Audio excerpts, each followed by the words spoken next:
What's up, guys? Mr. Dan here. Welcome back to another episode of The Ranking. Here I am in the dark again, ranking a famous or popular franchise. Today I'm going to go with the Stepfather franchise. As you can see, my history with this franchise is I remember seeing the original and really liking it. As a matter of fact, I remember seeing it, the Siskel and Ebert episode where they talked about it and gave it a thumbs up and showed a couple clips. I was really intrigued. And then I may or may not have seen the sequel if it was around on cable. Some of it seemed kind of familiar to me, but not all of it. And then years later, I did watch the remake and enjoyed it quite a bit. Kind of forgot about it a little bit, to be honest with you. And then recently, Joe, the Horror Man, and Jason from Horrific Nightmares Jam reviewed the third film. I think it was for a controversial view, because Terry O'Quinn's not in it, and you know they use a plot of he has to get plastic surgery, which is actually extremely clever. So he's played by somebody else.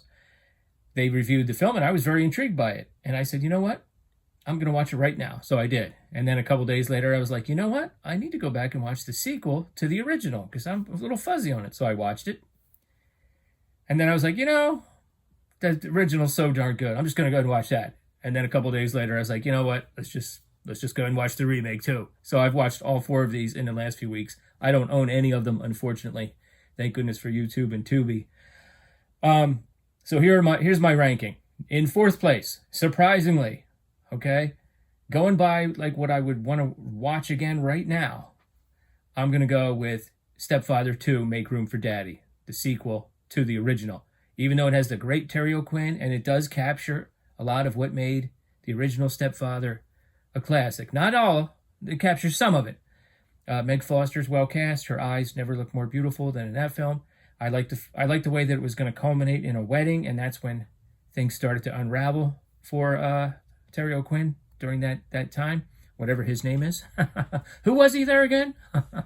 But I think they could have done a little more with that. I don't know. It just didn't hit as hard as it could have. I liked the nosy friend who was a post woman, so she was looking in his mail and she was the one that started the question, who the heck is this guy? So I liked a lot of it, and I'll watch it again. I did enjoy it. I'm a little surprised that it's in fourth place, but that's a testament to how much I liked the next one, which I'm going to have to, I really don't know. Here, I'm thinking right now. I know what number one is, but number three, I'm going to go with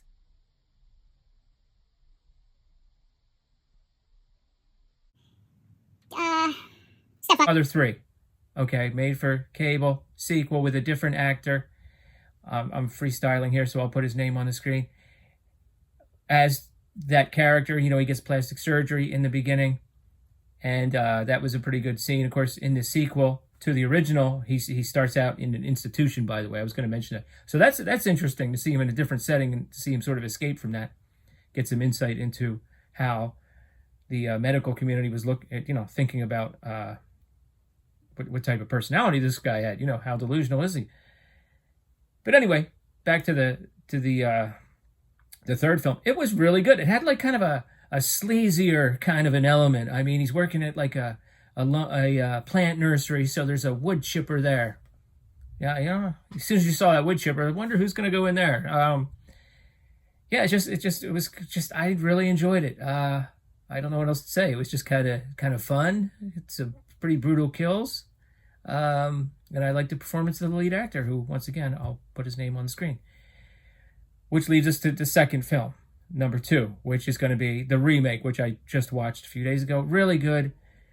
Most of what they tweaked or changed, I thought really worked. In the original film, Jill Sholin was such a sympathetic character, and almost hard to believe she was a troublemaker in school, In this film, we have a older son coming home from military school after his parents' divorce, where he's going through some stuff. He has a very supportive girlfriend, played by, I believe, Amber Heard. Let's put that aside. She's actually pretty good in the movie, and they have a really good relationship. So just as in the first one, the mother and daughter, played by Jill Sholin, you really felt that power of that relationship, and you were really rooting for him. In this case, the same thing is true with this family. Celia Ward plays the mom. You're just really rooting for him to pull everything together, and but they've got a new stepfather who has taken over the basement and has things locked up in the basement. And now this is made a little bit later, so cell phones are now coming into play. So when he 86s someone and takes care of them, he makes some mistakes with their cell phone ringing at the wrong times. And a lot of people said, how can he be so stupid? Well, if he wasn't so stupid, if he didn't make mistakes in these movies, there wouldn't be a movie. There wouldn't be a next movie. We live happily ever after. No one would know. But whether it's the whistling that he habitually does, which kind of gives him away, or using the wrong name, he does make mistakes. In this film, maybe he made more. I don't really know. And I did like the way they reworked the famous "Who am I again?" scene. That was really good. And then the climax after that, involving the attic, and pretty good, like, action-oriented climax. Was it perfect? No. I think the music was very... It's strange that it can already be dated. That wasn't that long ago. There's a scene when the son and Amber Heard, her character, are sitting by the pool, and they're playing music in the background, and it seems like it's just too loud. It goes on too long. But some minor problems aside, it's actually like a pretty good remake. I liked it. I liked the way it ended. Very solid, which leads us to number one, of course, the original Stepfather with Terry O'Quinn and Jill Schoelen. Fantastic film. I mean, his performance in this is just interesting. This was a different kind of sort of antagonist, and I know it sometimes gets lumped in slashers and everything, and of course he uses whatever weapons he can. Pretty brutal in the beginning too, when you see what he's done. I mean, you're like, oh my gosh. Yeah, we have that famous guy in New Jersey here, List, the guy that eliminated his family and then disappeared for several decades. So I mean, these things happen. Yeah, just classic. Jill Schoelen is so good. She's such a treat to listen to and to see. She's fantastic in this film. Great ending all around.